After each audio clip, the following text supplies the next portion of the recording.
사람들이 잘 아는 말 중에 뭐 좋은 말은 아닙니다만은 유전무죄, 무전유죄라는 말이 있습니다. 벌써 30년 전 일인데요. 이제 그 말이 좀 유행하게 된 계기가 있는데 아마 아시는 분은 다 아실 거예요.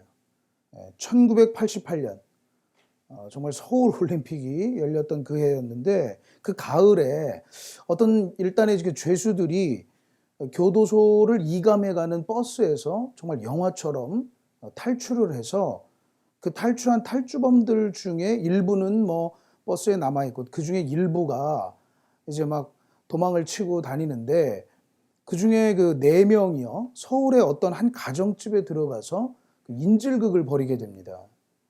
그러면서 이제 몰래 탈출한 사람이 이제 신고를 해가지고 경찰과 그 가정집에서 대치를 하는데 그게 이제 방송으로 모든 사람들이 보게끔 되었어요. 그 인질극이 말이죠.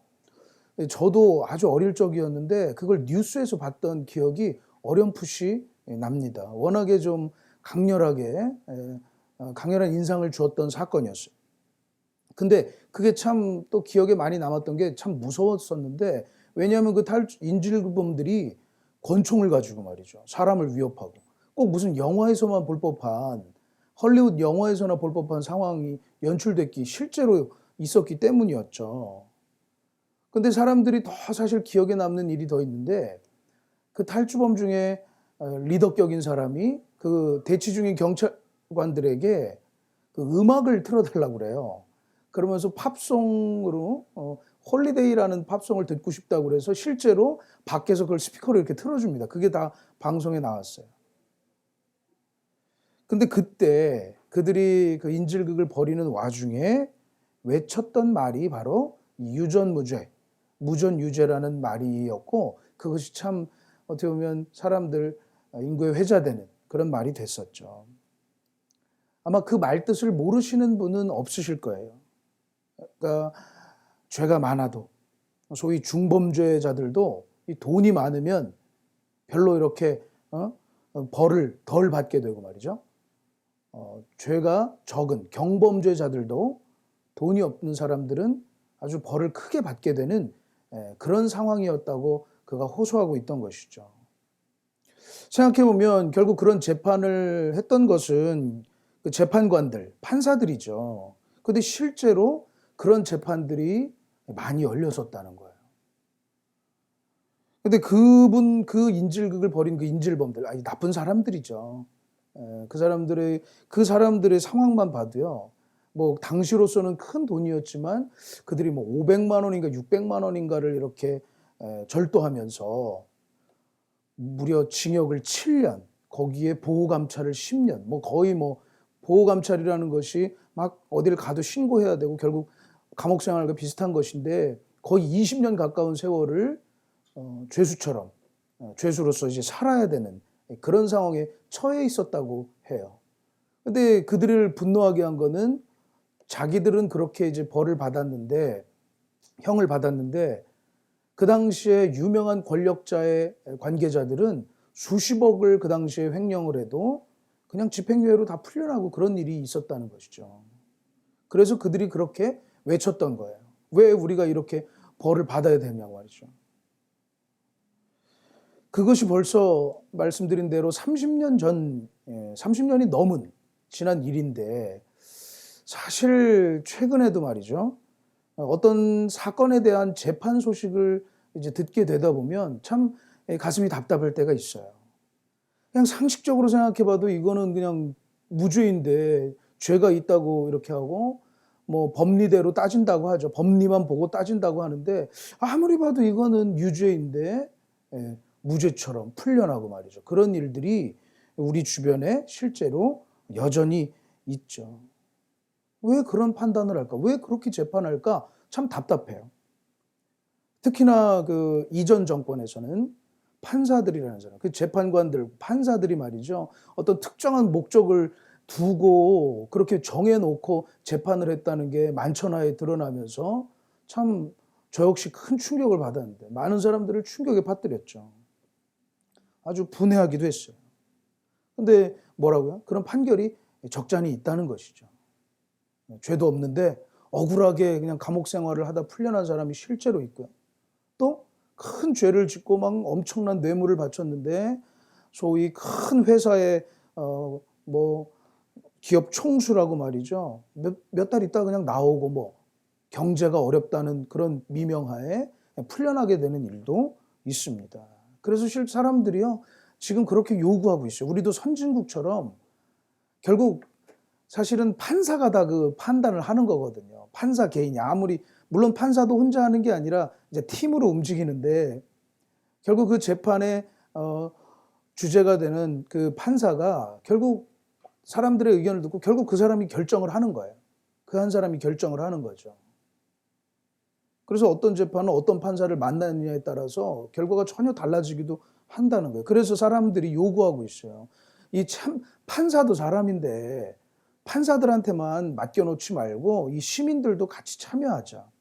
선진국들은 그렇게 하고 있죠. 그래서 누구나가 다 이해할 수 있는 물론 반대하는 사람도 있지만 많은 사람들이 공감할 수 있는 판단을 내리게 하는 제도를 만들자라고 많이들 노력하고 있어요. 아마 그렇게 될 겁니다. 또 그렇게 돼야 하고요.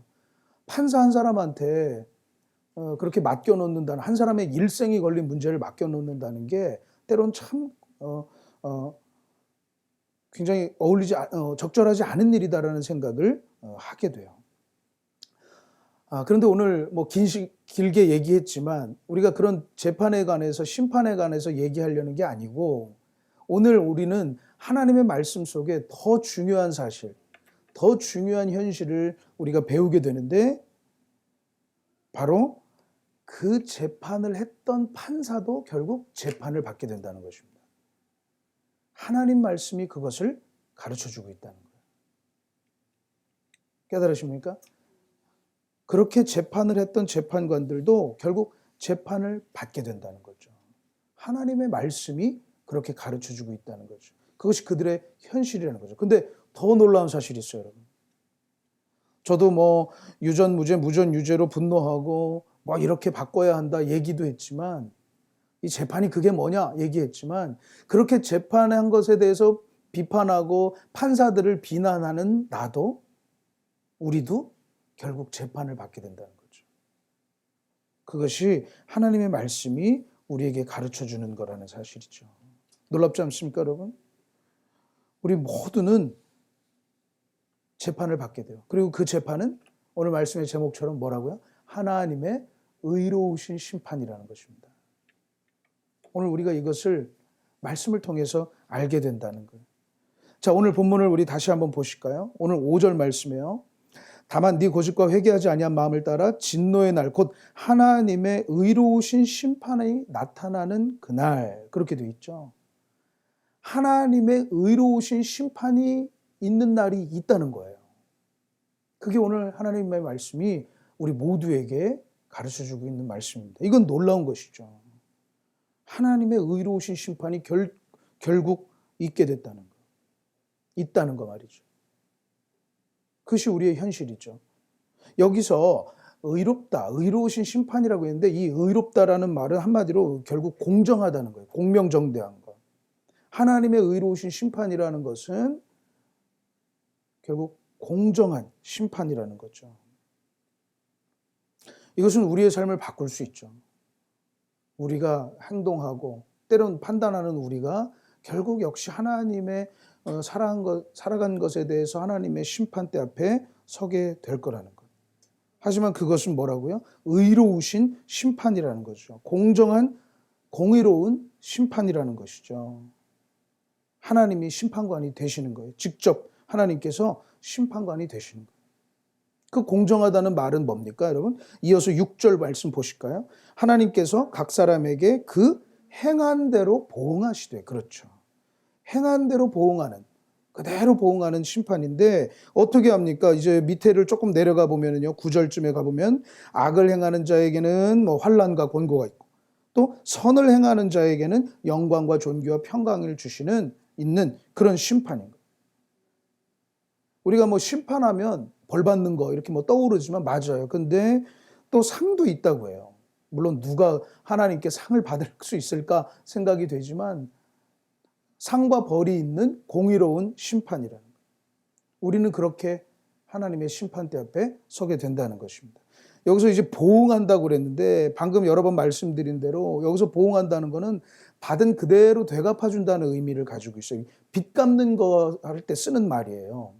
그러니까 100만 원 빌렸으면 90만 원 갚습니까? 아니죠. 100만 원 갚아야 돼요. 뭐 이자는 따로 치더라도요.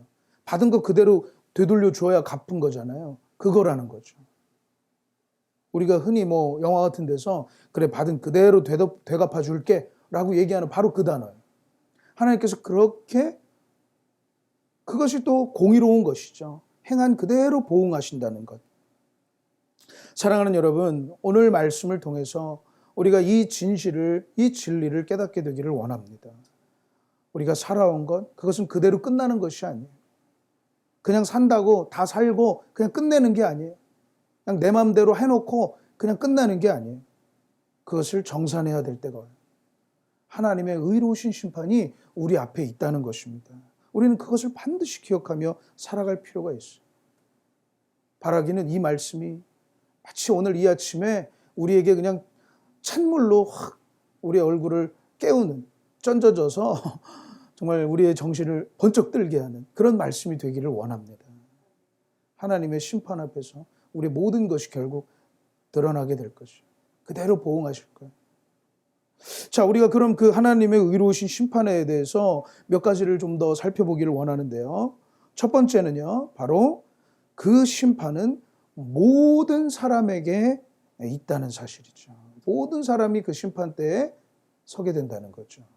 계속 그 말씀을 또 드렸었죠. 우리 좀 앞으로 가서 3절 말씀을 한번 보실까요? 3절에 보면 이렇게 되어 있습니다. 이런 일을 행하는 자를 판단하고도 같은 일을 행하는 사람아, 네가 하나님의 심판을 피할 줄로 생각하느냐? 그렇죠. 다른 사람을 판단하는 사람, 그 판단하고도라는 말, 그러니까 누군가를 이렇게 판단하는 그 사람도 결국에는 하나님의 심판을 피하지 못한다. 그렇게 얘기하고 있는 거죠. 그러면 여기서 그 사람들이 판단한다는 이런 일을 행하는 사람을 판단한다고 했는데, 그럼 그 이런 일이라는 게 뭔가? 여기서 이런 일은요, 사실 그 1장의 말미와 좀 연결이 되는데, 우리 1장 29절로 한번 가볼까요? 거기에 보면 그 유명한 우리 죄 목록이라고 할까요? 죄에 대해서 쭉 열거를 하고 있습니다. 1장 29절에 가면 같이 한번 읽어보겠습니다. 곧 모든 불의, 추악, 탐욕, 악의가 가득한 자요, 시기, 살인, 분쟁, 사기, 악독이 가득한 자요, 수근수근하는 자요, 비방하는 자요, 하나님께서 미워하시는 자요, 능욕하는 자요, 교만한 자요, 자랑하는 자요, 악을 도모하는 자요, 부모를 거역하는 자요, 우매한 자요, 배약하는 자요, 무정한 자요, 무자비한 자라. 그렇게 돼 있죠. 우리는 이제 죄 목록 이렇게 얘기할 수가 있겠는데, 우리가 보통 이 부분을 두 가지로 좀 구분을 해요. 첫 번째 앞에는 어떤 죄의 어떤 근원들, 죄의 어떤 형태들을 이렇게 죄의 어떤 그 근원들을 이렇게 얘기하는 9가지가 되겠죠. 보면은요, 다시 보면 불의, 그렇죠? 어떤 부정직하고 이런 것들을 얘기해요. 추악한 것, 악한 어떤 나쁜 어떤 욕망들 같은 거를 얘기하고요.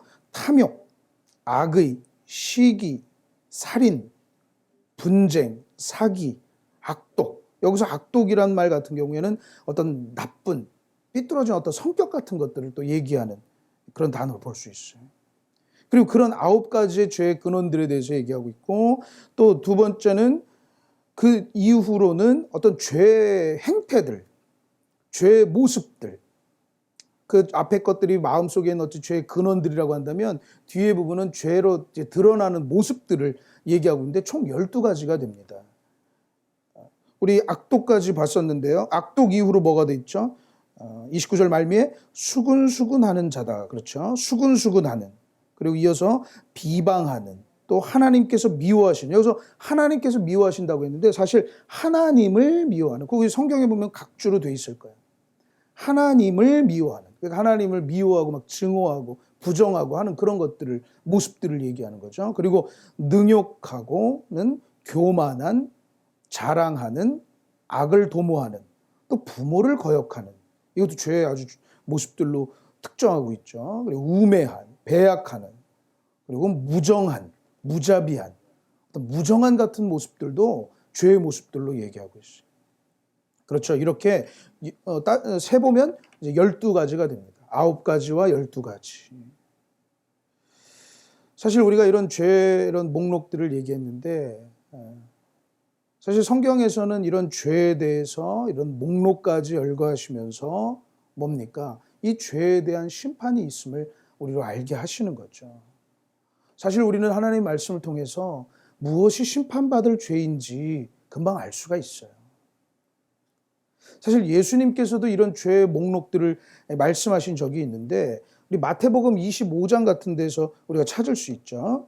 입에서 나오는 것들은 마음에서 나오나니 이것이야말로 사람을 더럽게 하느니라. 마음에서 나오는 것은 악한 생각, 살인, 간음, 음란, 도둑질, 거짓 증언, 비방, 이런 것들이 사람을 더럽게 하는 것이요.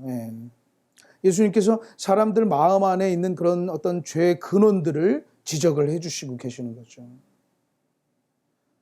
자, 그렇다면 이런 일에 대해서 사람들이 어떻게 한다고요? 판단을 한다는 거죠. 사람들도 안다는 거예요. 우리 지난주에도 얘기했지만 무엇이 참 나쁜 일인지 사람들도 안다는 거예요. 이제 문제는 그거를 무시하면서, 하나님 주신 그것을 무시하면서 죄를 저지른다는 게 이제 죄가 된다고 설명을 드렸었죠. 사람들이 그것에 대해서 지적을 해요. 근데 31장 32절 다시 와서요. 아까 읽은 32절에 1장 32절에 보면 사람들이 이런 말을 해요. 그들이 이 같은 일을 행하는 자는 사형에 해당한다고 그렇게 말한다는 거죠. 사람들은 이런 죄의 목록, 성경에서 말한 이런 것에 대해서 근원적으로 느껴요. 하나님의 형상이기 때문에. 이 잘못된 것. 근데 그것에 대해서 사람들이 뭐라고 한다고요? 사형에 해당한다고 얘기한다. 물론 이런 모든 말씀 안에는 이제 유대인의 율법을 이제 겨냥한, 또 염두에 두는 그런 바울의 설명도 있지만 사실 모든 사람들이 그런 거 얘기하죠. 근데 사람들이 뭐라고 얘기한다고요? 사형에 해당한다고. 근데 여러분 생각해 보면 좀 과하잖아요. 아니, 교만하다고 그걸 사형시킵니까? 그렇죠?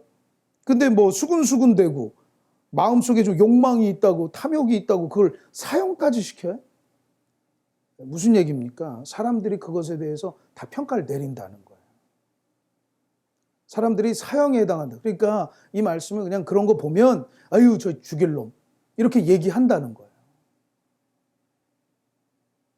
그런 잘못된 모습들을 보면 사람들이 아유, 저거 왜 저럴 수가 있어? 어떻게 그럴 수가 있어? 사람의 탈을 쓰고 어떻게 사람이 저럴 수가 있느냐? 막 얘기한다는 거죠. 무정하고 무자비한 사람들 봐도 그 마음속 안에는 아유, 저런 것이 세상에서 살아서 돼? 세상에 있어야 돼? 최근에 있는 어떤 공분을 일으키는 그런 사건들을 봐도 사람들이 막 분노에 차서 막 사형에 처해야 한다고 얘기한다는 거죠. 무슨 얘기입니까? 사람들마다 이미 다 심판을 내리고 있다는 거예요. 자기가 재판관이 돼서. 근데 가끔 보면 너무 손쉽게 재판을 해요. 그러니까 한 사람이 무언가의 그 내막을 잘 알아보지도 않은 채로 가끔은 그 사람을 막 매도하고 그냥 막 세상에 있어서는 안 될 사람처럼 그렇게 매도하는 일도 많습니다. 특히 많은 사람들의 시선을 받는 소위 그냥 셀럽들이라는 사람들 보면 그냥 막 무차별 공격을 당해서 아주 그냥 마음에 큰 상처를 받기도 하고, 그러다가 심지어 극단적 선택까지 하는 일도 우리가 흔히 봐요. 완전히 사람을 회복 불가로 만들어버리는 일도 있죠. 다 사람마다 그냥 사형에 해당한다고 저런 사람 막 왜 사냐고 막 그렇게 비판을 하는 거예요. 우리 주변에도 그렇지 않습니까? 그런데 하나님 말씀은 뭐라고요? 비판하는 너도, 그것에 대해서 얘기하는 당신도 심판을 받게 될 것이다라는 거죠. 놀라운 일이죠. 그 일들, 지금까지 뭐 우리가 그것을 탐구한 것은 아니지만 그 9가지와 12가지 그 목록들, 예수님이 말씀하신 죄의 근원들, 그것을 보면서 이미 우리도 사람들에 대해서 비난을 하고 있고 비판을 하고 있고 판단을 내리고 있지만, 그들조차도 하나님의 공의로운 평가에서 그 심판에서 빠져나올 수는 없다는 것이죠. 하나님은요, 우리의 모든 죄의 행위와 어떤 죄의 근원까지 살펴보고 계시다는 거죠. 결국에는 무슨 얘기입니까? 우리 모두가 다 하나님의 의로우신 심판 앞에 서게 될 거라는 거예요. 잠언 16장 2절에서는 사람의 행위가 자기 보기에는 모두 깨끗하여도 여호와는 심령을 감찰하시느니라 이랬어요. 아무리 겉모습을 치장해도 하나님은 그 속에 무엇이 있는가를 감찰하고 살펴보고 있다는 것이죠. 그 안에서 사실 빠져나갈 사람은 없을 거예요. 우리는 쉽게 누군가를 비판해도 이 말씀 앞에서 우리 스스로를 먼저 바라볼 수 있는 모습이 되어야 될 줄로 믿습니다. 물론 잘못한 것은 비판할 수 있어요. 그것이 잘못됐다는 게 아니에요. 그것은 안 되는 거예요. 너도 잘못했는데 왜 저 사람 비판하니? 아니에요. 잘못한 것은 잘못한 것대로 비판을 해야 되는 것이죠. 하지만 우리 역시 비판받을 수 있는 존재라는 그 사실을 잊어서는 안 된다는 것이죠. 먼저 우리 스스로를 돌아볼 수 있어야 한다고 또 하나님께서는 말씀하시는 것입니다. 여하튼요, 오늘 하나님의 의로우신 심판 앞에서 우리는 그 심판이 그 누구도 피할 수 없는 것이다 라는 것을 어떤 사람도, 어떤 재판관도, 어떤 사람도 그 심판 앞에 서게 될 것이라는 사실을 알 수 있다는 것이죠. 우리가 또 한 가지 그 하나님의 그 의로우신 심판에 대해서 보면은요, 11절 말씀으로 한번 가보실까요? 2장입니다. 이제 오늘 본문 2장에 11절 말씀으로 가보면 이는 하나님께서 외모로 사람을 취하지 아니하심이라 이렇게 되어 있어요. 여기서 이제 무슨 얘기냐면 하나님의 의로우신 심판은 외모를 기준으로 이루어지는 게 아니라는 것이죠. 이것이 두 번째 특징일 거예요. 여기서 그 외모로 사람을 취한다 이 말은요, 사실 원어 성경으로 보면 한 단어예요. 외모로 사람 취한다는 게 사실 그 어원적으로 보면은 그게 그 지역에서 흔히 쓰이는, 성경에도 그런 얘기가 참 많이 나오죠. 외모로 뭐 이렇게 하는. 그래서 그것이 하나의 관용구처럼 이렇게 쓰이는 표현인데, 그 당시에 문화에서 이제 윗사람에게 인사를 할 때 고개를 푹 숙이는, 완전히 엎드려지는 그런 이 모습으로 인사를 합니다. 그러면은 그 윗사람이 우리가 흔히 뭐 고개를 들라 이러면서 하는 것처럼 이 고개를 보게 되는 경우가 있어요. 그러면서 그 사람에 대한 정보를 확인하고 신원을 확인하고 이후 조치를 취하는, 그래서 이제 외모로 사람 취한다 이런 표현들을 쓰시는데, 한마디로 그게 그 누군가를 이렇게 편애하거나 누군가를 이렇게 특별한 어떤 이득을 주거나 하는 것들을 나타내는 거죠. 이제 나중에는 그것들이 진짜 이제 외모로 사람 판단하는, 어떤 다른 것으로 판단하는 그런 의미를 다룰 때 쓰는 말이 되는 것이죠. 그런데 하나님께서는 뭐라고요? 하나님께서는 그렇게 외모로 사람 취하는 것을 하지 않으신다라고 얘기하시는 거죠. 여기서 우리가 그 말뜻이 이제 나중에는 진짜 이제 외모나 그 외모라는 것이 꼭 생김새만을 얘기하는 것은 아닐 거예요. 그 사람의 어떤 환경이나 그 사람의 어떤 그 배경들, 뭐 가족이라든지 어떤 어떤 그 배움의 수준이라든지 이런 배경들을 우리가 바라볼 때 외모를 보는 것으로 볼 수 있는 것이겠죠. 어떤 환경이나 배경 같은 거 말이죠. 근데 그것으로 판단이 바뀔 수가 있죠, 사실은. 그 사람이 누구 집 아들이더라 그러면 판단이 바뀌어요. 오늘날에도 실제로 그런 일들도 있을 수 있는 것이죠. 근데 이 말씀 앞에서 우리가 또 한 가지 좀 다른 주제지만 기억할 것은요, 가끔 우리가 처한 어떤 환경이나 배경 같은 것을 하나님의 심판으로 오해해서는 안 된다는 거예요.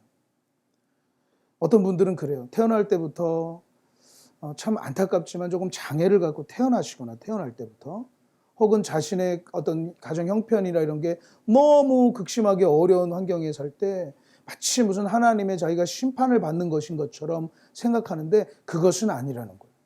하나님은 외모로 사람을 이렇게 심판하시는 분이 아니라는 말씀 속에 우리가 그것은 아니라는 것을 그렇게 말할 필요는 없다는 것이죠. 오직 하나님은 어떻게 해요? 공의롭게, 보응하시게, 그 행위대로, 우리 마음의 생각대로 판단을 하시는 심판이 되시는 거겠죠. 그러므로 앞서 우리가 처음 설교에 얘기했던 유전무죄, 무전유죄 같은 것도 하나님 앞에서는 통할 수 없어요. 세상에서는 통할 수 있어요. 세상에서는 그 외모, 그의 배경이나 이런 걸 통해서 이상한 판단인들이 나오기도 해요. 하지만 하나님의 심판은 피할 수 없는 것이 분명한 것이죠. 다른 것으로 대체할 수도 없어요. 자신이 받아야 될 어떤 그런 것에 대해서, 심판의 대가에 대해서 다른 것으로 대신 대체할 수 없어요. 누가 대신해 줄 수도 없는 거예요. 그거는 하나님, 심판자이신 하나님과 심판의 대상자인 나, 그것과의 관계인 것이죠. 한마디로 핑계댈 수가 없다는 거예요.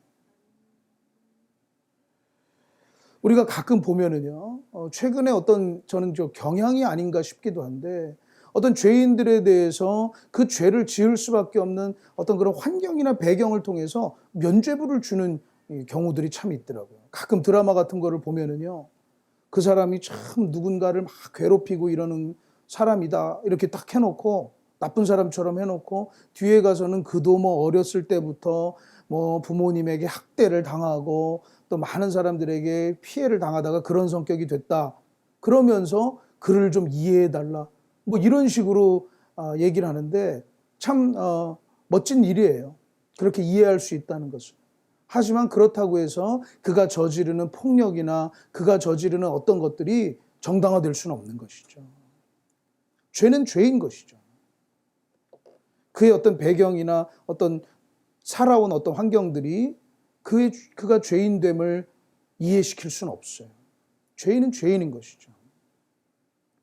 그러므로 하나님의 공의로운 심판은 외모로 이루어지는 것도 아니고 외모적인 어떤 외모라고 하는 어떤 배경이나 환경이 그것을 바꿀 수도 없는 것이죠. 우리가 마지막으로 이 심판에는, 이 하나님의 의로우신 심판에는 비밀 한 가지가 숨겨져 있다는 것을 또 알 수가 있어요. 그 비밀은 뭐냐면 우리가 이 심판을 통해서 이게 대가를 받게 되는 이유가 우리의 행위대로 범하신다고 했고, 전혀 외모나 세상의 유전무죄, 무전죄 같은 게 들어설 자리가 없고 하는 것이라고 했지만, 하나님의 그 의로우신 심판이라는 것이요, 그렇게 설명을 했지만 사실은 그 행위 너머에 있다는 거예요. 아니, 갑자기 또 그건 무슨 말씀입니까? 사실 오늘 본문의 말씀에서 우리가 가장 중요한 진리를 거기에서 발견하게 되죠. 여러분 6절 한번 보실까요? 우리 6절 한번 같이 보십니다. 6절에 보면 다만 네 고집과 회개하지 아니한 마음을 따라 진노의 날, 곧 하나님의 의로우신 심판이 나타나는 그날에 임할 진노를 네게 쌓는도다. 그렇죠. 뭐라고 되어 있습니까? 다만 네 고집과 회개하지 않은, 그러면서 진노의 날이라는 말씀을 하시죠. 그리고 하나님의 의로우신 심판이 나타나는 그날. 먼저 우리가 여기에서 이 심판이 그렇다면 언제 이루어지는가, 우리가 좀 먼저 생각해 볼 필요가 있는데요. 여기에서대로 말씀대로 그날 혹은 진노의 날 이렇게 얘기하고 있죠. 심판이 그날이라는 것은 어떤 날, 즉 마지막 순간에 이루어지는 것이라고 얘기하고 있어요. 진노의 날이라는 그 날은 바로 최종적인 것을 얘기해요. 최종적인 시간. 우리가 흔히 성경에서 마지막 때라고도 얘기하죠. 사실 예수님께서도 이 마지막 때를 많이 말씀하시고 경고하시면서 어떻게 해야 한다? 준비해야 한다고 얘기하셨죠. 사실 이 그날, 이 진노의 날이라고 하는 이 그날의 사상이라는 것이 성경 전체를 관통하는 사상이기도 해요. 이제 2장 16절로 가보면요. 2장 16절에는 뭐라고 되어 있습니까? 곧 나의 복음에 이른 바와 같이 하나님이 예수 그리스도로 말미암아 사람들의 은밀한 것을 심판하시는 그날이라. 그렇죠. 2장 16절이요. 그 날이 있다는 거예요. 하나님이 심판하시는, 예수 그리스도로 말미암아 심판하시는 그날이 있다는 것인데, 근데 그날이라는 것은 시간적으로 보면 어떻다는 것입니까? 최종적인 것. 그리고 그날을 준비하는 것이지만 결국에는 유예되어 있다는 것이죠. 연기되어 있다는 거예요. 그러니까 하나님의 의로우신 심판은 있지만 지금 당장 이루어지는 것은 아니라는 것이죠. 그러니까 내가 뭔가를 우리가 방금 살펴본 죄의 목록에서 뭘 했다고 해서 바로 내가 심판받고 그러는 건 아니에요. 아마 그러면 살 수 있는 사람은 없을 거예요. 여기에 이어서 하나님의 놀라운 은혜가 숨겨져 있는데 그것은 뭡니까? 하나님의 길이 참으심이 있다는 거예요. 4절 말씀에 그렇게 나오죠. 오늘 말씀을 좀 여기저기 왔다 갔다 하는데 좀 이제 집중해서 한번 따라와 보시면요. 4절 말씀에 어떻게 해요? 하나님의 길이 참으심이 있었다는 거예요. 그렇죠. 하나님이 이 의로우신 심판을 잠시 유예해 놓으신 것은 참고 계시다는 거예요. 길이 참으신다는 거예요. 그런데 그것이 은혜라는 것이죠. 방금도 얘기했지만 여러분, 우리가 잘못을 했는데 마음속에 그런 죄의 근원들을 품었는데 그걸 하나님이 심판하시면 살아남을 존재들이 누가 있습니까? 그럼 그렇다고 심판이 없는 것입니까? 그렇지 않죠. 그 뒤에 뭐라고 되어 있습니까? 하나님의 진노를 쌓아둔다고 그랬어요. 하나님의 진노가 계속해서 쌓아간다는 거예요. 길이 참으시면서 하나님의 그 가운데서도 죄를 범하는 것들에 대해서 그 우리의 죄악들이 쌓여간다는 것이죠. 잊어지는 게 아니에요. 여러분, 지금 우리가 죄 가운데 살아도 그냥 사는 것? 그게 잊혀진 게 아닙니다. 우리가 죄를 범해도 우리가 그냥 이렇게 살고 평소처럼 살고 있잖아요. 그게 그냥 그걸 잊어버리고 하나님 모르시는 게 아니라는 거예요. 그렇다면 뭐죠? 그렇다면 뭡니까? 뭐라고 얘기했었죠? 왜 사람들이 의로우신 심판 앞에 가서 그 모든 쌓인 진노를 받게 되느냐? 6절에 보면 네 고집과 회개하지 아니한 마음을 따라서 심판받는다는 거예요. 할렐루야. 이것이 오늘 우리가 꼭 기억해야 할 말씀인 것입니다. 하나님의 의로우신 심판은 도응대로 심판하세요. 하지만 그것이 당장 이루어지는 게 아니라 하나님은 길이 참으세요. 그런데 결국 뭐에 따라서 그들의 고집과 회개하지 아니한 마음을 따라서 심판을 받게 된다는 거죠. 우리가 여러 번 한번 나눴던 말씀인데요. 베드로서 3장 9절에 뭐라고 되어 있습니까? 주님의 약속은 그냥 어떤 이들이 생각하는 것처럼 더디게 오는 것이 아니다. 뭐라고 되어 있죠? 너희를 대하여 오래 참으사 아무도 멸망하지 아니하고 다 회개하기에 이르기를 원하시느니라. 이것이 하나님의 마음이죠. 그러니까 그냥 유예하는 게 아니라 그 유예 기간 동안 빨리 회개하라는 거죠. 사실 죄에 대해서 우리가 또 나중에 나눠야 되겠지만 죄의 열매는 금방 나타납니다. 예컨대 술을 먹고 운전을 하면요, 오늘 밤에도 우리 가족이 사상을 당할 수가 있어요. 그렇죠? 술을 먹고 운전을 하고 그러면 누군가의 가족이, 누군가의 아들이, 누군가의 딸이 목숨을 잃는 그런 무서운 열매들이 나타날 수 있어요. 하지만 죄의 심판은 조금 다른 것이죠. 그가 벌을 받았겠지만 또 그를 재판한 판사가 있겠죠. 이들에 대한 심판, 하나님의 궁극적인 최종적인 심판은 또 남아있다는 거예요. 하지만 뭡니까? 하나님께서는 우리가 그 고집과 회개하지 아니하는 마음 때문에 결국에는 심판받을 것이다. 달리 얘기하면 뭐죠? 우리가 고집 부리지 않고 하나님 앞에 회개한다면 그 진노의 날에 우리는 구원을 받을 수 있다는 것이죠. 그리고 하나님은 그렇게 하기를 기다리시고 그렇게 하기를 원하신다는 것이죠. 그래서 하나님은 길이 참고 계시다는 거예요. 하나님의 의로우신 심판이 있음을 알고 우리가 우리의 삶을 돌아보면서 우리가 정말로 점검해야 하고 회개하는 모습들, 우리 회개해야 될 줄로 믿습니다. 이제 2021년 우리가 이제 1월을 보내고 있는데요.